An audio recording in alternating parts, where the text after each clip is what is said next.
Think about it. Are you a risk taker? We're going to talk about that today. I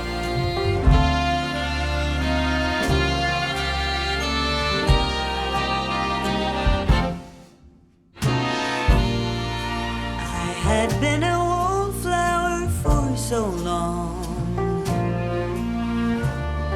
standing on the sidelines, watching life go by. But now I hear something that sounds... Hello again, this is Sandra Hart at Life Over 60. Thank you so much for joining me today. And if you are a new person just watching me, and if you're a woman who is over 50 or 60 or beyond, and you're interested in living the very best life ever, thank you for joining me, and I do hope you subscribe. So today, I am going to do a challenge that my daughters have given me to maybe talk about some of the things that I have done that were kind of out of the box and out of my normal character of what I should do. And I've really had to think about it. Most of them have to do with career choices, because I was a working single mom for so many years, so that's the bulk of my life. And one of them has to do with a personal choice. So while I am doing this, I want you, after this video, to put in the comment box just exactly what are the top 4 risks that you think you've taken in your life.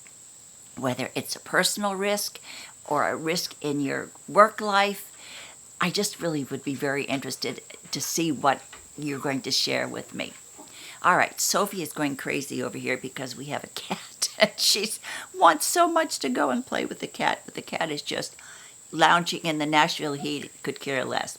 Anyway, all right, the very first thing, I'm going to start out chronologically. So probably the first risk that I took that really meant something in my life. Now, I took other risks. I moved to New York as a single person by myself and all of that, but that really didn't have a big consequence, I don't think. Anyway, the very first risk that I took was when I auditioned for Romper, and that started me on my whole entire career.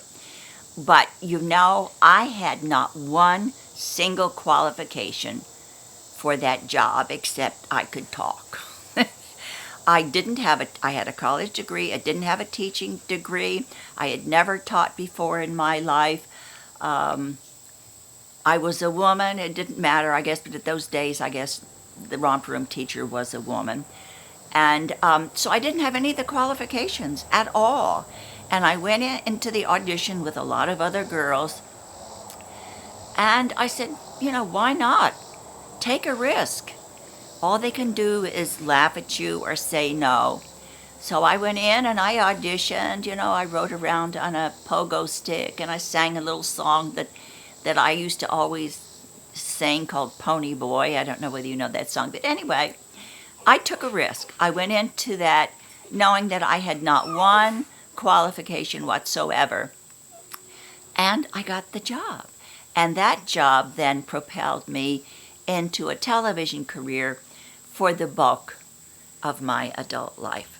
So that was the first big risk that I took. The second risk was probably changing careers when I was 50 years old. I had a very successful career in television. I produced 2 syndicated financial shows. In my life, I was a news anchor person. I did all of those things. So I was very secure in the knowledge of what type of work I could do. But I always wanted to be an actress. So when I was 50 years old, I chucked everything, quit my career in television, and I started from the very, very bottom, working my way up as an actress at 50. Now, I have to realize that I couldn't have done it had I not been married and had another income supporting me. So that really, I'm very grateful for that. But I just quit, and I thought, life is passing me by and what I really want to do. I really want to be an actress. So I took the shot, and I was very lucky that I was able to work in film, television, and theater as an actress for about 15 years before we retired and semi-retired and came to Florida. The third thing that I did was also had to do with my career. It was a career thing that I did.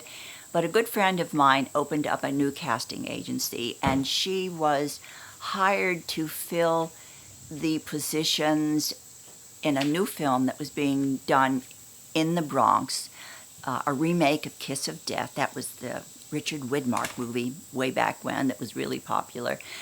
But anyway, the director was Babette Schroeder, the famous Swiss director.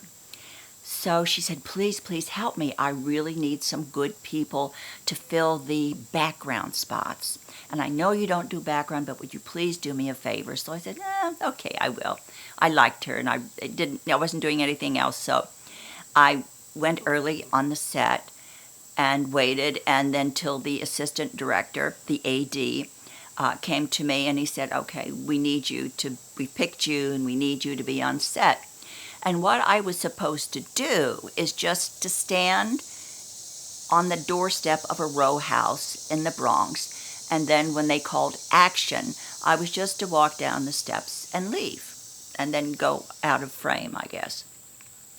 But I decided, well, listen, I'm here. I came all this way early in the morning to the Bronx, so I'm going to make it work for me. So what I did is I stood there in the doorway, and they called action. So I walked down the steps, but there just happened to be a neighbor with a little dog next door. So I stopped by and leaned over the fence, and I called to the dog, and I pet him, and I did a little business like it was really real. And I waved goodbye to him, and then I went out, opened up the gate, and walked out the door. And then there was a camera on a dolly track. It was like a railroad track. And so I walked forward, and the camera followed me going backwards as I walked up the street. Well, so that's all I did all day, that one thing, and I had to sit there until I was released. So at the end of the day, the assistant director came to me, and he says, Mr. Schroeder wants to speak with you. And I thought, wow, was I that bad? Or maybe I shouldn't have done that, because that was not my direction. So I went and I met with him, and he told me, he said, you made my day. I am going to use your shot in the opening part of the film because it makes it more real and it makes it more like a documentary. And honestly, you really, really made my day. Thank you so much.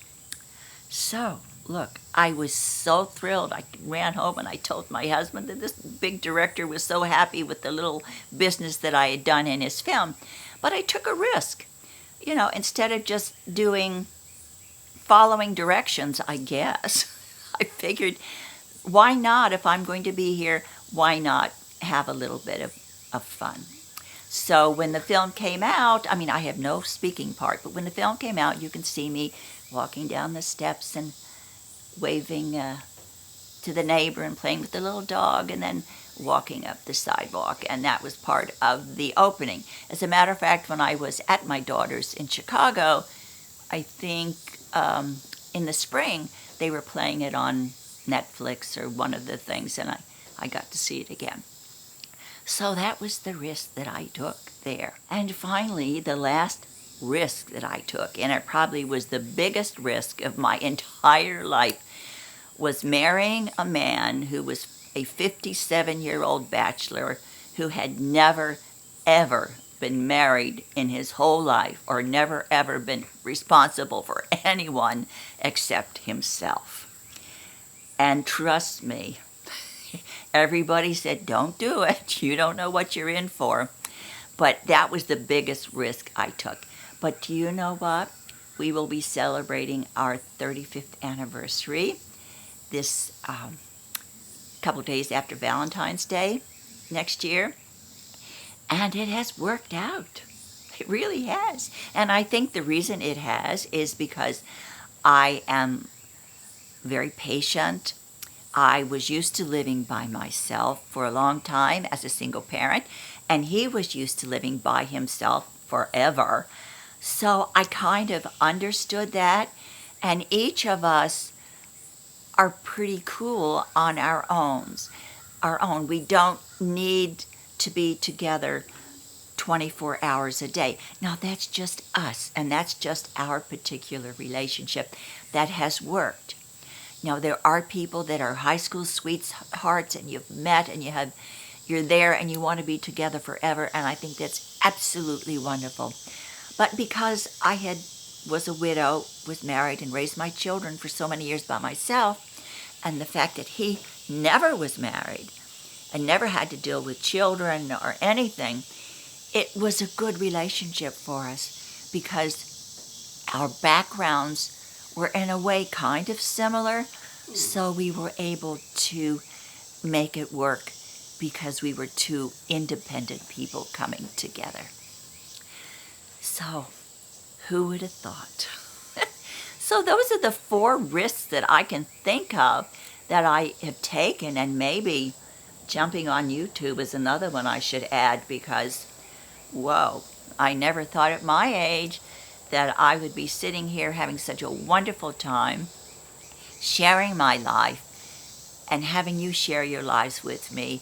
It's just been a really awesome experience. It really has, and I thank each and every one of you that are joining me on this YouTube adventure. So I can kind of add that as a little postscript, I guess.